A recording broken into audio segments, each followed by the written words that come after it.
ہم جو نمازیں پڑھتے ہیں یہ اللہ کو کوئی فائدہ نہیں پہنچاتی. ہمارے صدقات، ہمارے زکوٰۃ، ہماری محنتیں، ہماری عبادتیں، ہماری ریاضتیں، اس سے اللہ کی بادشاہت کے اندر ترقی نہیں ہوتی. یہ اللہ کو کوئی فائدہ نہیں پہنچتا. اللہ ان ساری چیزوں سے بے نیاز ہے. اللہ الصمد اس کی شان ہے کہ وہ بے نیاز ہے، کسی چیز کی اس کو ضرورت نہیں ہے. اگر پورے انسان اور جنات مل کر اللہ کی ناشکری کرنے لگ جائیں، اللہ کا انکار کرنے لگ جائیں، تو بھی اللہ کی بادشاہت میں رتی برابر فرق نہیں پڑنے گا.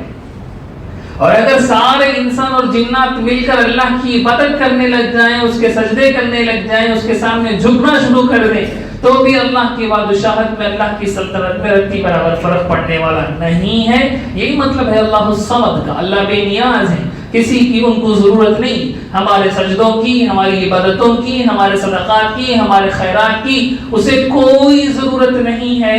یہ ہم شکر کے طور پر اس کے سامنے پیش کرتے ہیں کہ اللہ آپ کی نعمتوں کا بدلہ ہم نہیں دے سکتے. ہم کہاں دے سکتے آپ؟ ہم تو آپ کی مخلوق ہیں. ہم شکر ادا کرتے ہیں، ناشکری ہم نہیں کرتے. ناشکری ہم نہیں کرتے. یہاں یہ بات بھی سمجھ لیں کہ اللہ کی بادشاہت بڑھتی بھی نہیں ہے اور اللہ کی بادشاہت گھٹتی بھی نہیں ہے.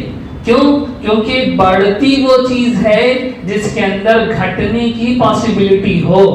یہ بات نوٹ کر. بڑھتی وہ چیز ہے جس کے اندر گھٹنے کی، کم ہونے کی پاسبلٹی. جو چیز پرفیکٹ ہے، جو چیز کمپلیٹ ہے، وہ بڑھتی بھی نہیں ہے. جب بڑھتی نہیں تو گھٹتی بھی نہیں ہے. تو اللہ کی شہنشاہیت، اللہ کی بادشاہت، اللہ کی سلطنت کمپلیٹڈ ہے، اس سے آگے کچھ بھی نہیں ہے. تو وہ بڑھے گی بھی نہیں، وہ بڑھے گی بھی نہیں اور گھٹے گی بھی نہیں. یہ مطلب ہے اللہ الصمد کا کہ اللہ بے نیاز ہے، ان کو دنیا کی کسی چیز کی ضرورت نہیں. بقرعید کے موقع پر ہزاروں لاکھوں جانوروں کو اللہ کے نام پر ذبح کرتے ہیں، ایک ٹکڑا اللہ تک نہیں پہنچتا.